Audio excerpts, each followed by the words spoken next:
Okay, here we go. Unit 5, we're going to kind of focus on polar coordinates. And so this is going to kind of introduce us to the polar coordinate system. And so it kind of works. You fix a point, call it O, or again, your pole or origin. So you've got a fixed point, which is kind of like your origin or your pole. And you construct an initial ray called the polar axis, and then you get the polar coordinates. So if this is O, we could have something like this.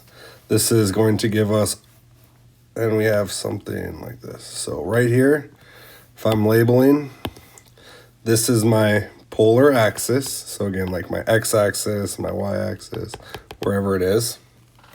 This is theta, which is my directed angle.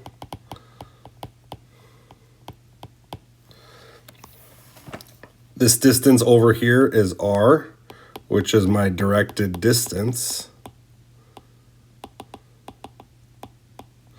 And then finally, if I get all the way here, this is p, which again, it kind of, your r is like your x coordinate and your theta would be your y coordinate.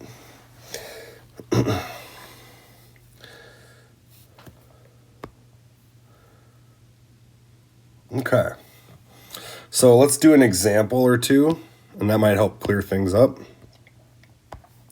So first thing, if I have my XY axis, I'm going to draw a couple circles here. One, see how good Mr. Larson is at drawing circles.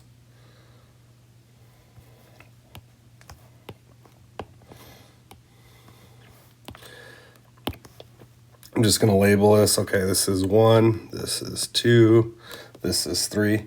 So in this first example, if I'm trying to find, again, remember, it goes r theta, and I want to find the point that's at 2 pi over 3.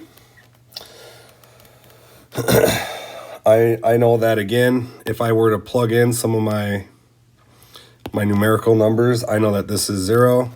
This is pi over 2 from my unit, or my circle, and this is 3 pi over 2. So pi over 3 is going to end up being about right here. And again, because my r value is 2, it's going to be this point on my second circle. So this is the point 2 pi over 3. Let's try another one.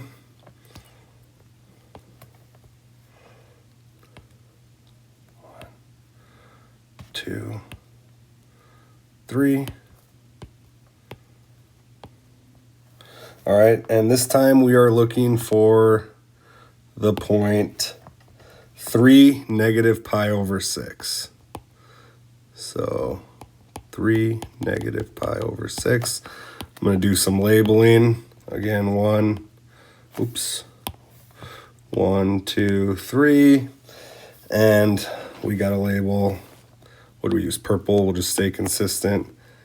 0, pi over 2, pi, 3 pi over 2. And this time my coordinate is at 3, but it's negative pi over 6. So again, negative pi over 6 requires me to rotate the opposite direction. So this is 3 negative pi over 6.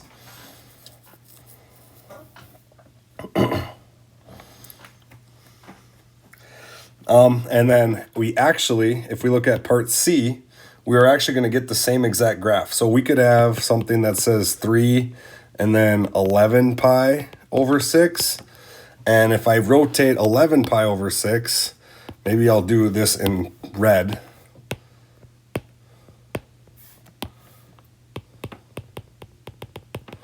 Again, I'm rotating this way, but I'm actually going to end up at the same spot. So this is the same point. Negative pi over 6 and 11 pi over 6 are going to get you the same exact location. And so that's going to lead us into our next example, example 2, about multiple representation of points.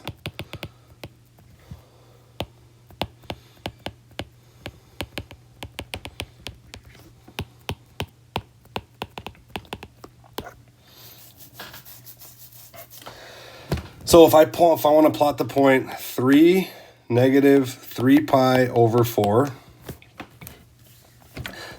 So let's just start by plotting that. So if I, again, draw my polar coordinate, I've got 1, 2, 3. Let's see here. 1, 2, 3. Goes on forever, goes on forever, goes on forever. X is 3, y is negative 3 pi over 4. So as I fill in some of these, 0, pi over 2, pi, 3 pi over 2. I know that this is going to end up being in quadrant 3 because negative 3 pi over 4 is going to be in between pi and 3 pi over 2. So it's going to be exactly right in the middle here. And this is the point 3, negative 3 pi over 4. And I want to find at least 3 other points that I can consider to be the exact same points. So if this is our first one right here, okay, I want to find 3 more examples of this same exact point. Let's do pink. So one way I could get this is I could take my point and I could do a full rotation around. So one full rotation would be if I added 2 pi. So if I add 2 pi to this, I'm going to end up getting an answer of 3 and 5 pi over 4.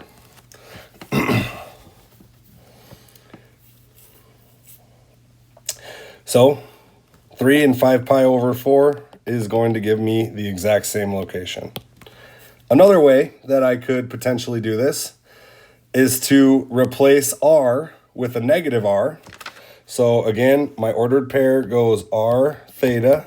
So r is in the x spot. So I'm going to make this into a negative 3. But in order for me to keep it in the same spot, because my x is now negative, I'm going to need to subtract by, what did we start with? I need to subtract pi. So this is going to be negative 3 pi over 4 minus pi, which is going to give me an answer of negative 3 and negative 7 pi over 4.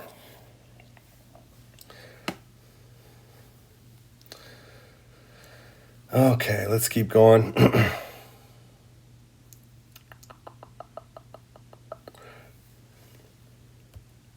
And basically we could do what is very similar. Instead of subtracting pi though, we could add pi. So again, I'm going to get negative 3 pi, negative 3 pi over 4. Instead of subtracting it, I'm going to add it. So I'm going to rotate again and end up at negative 3 and pi over 4.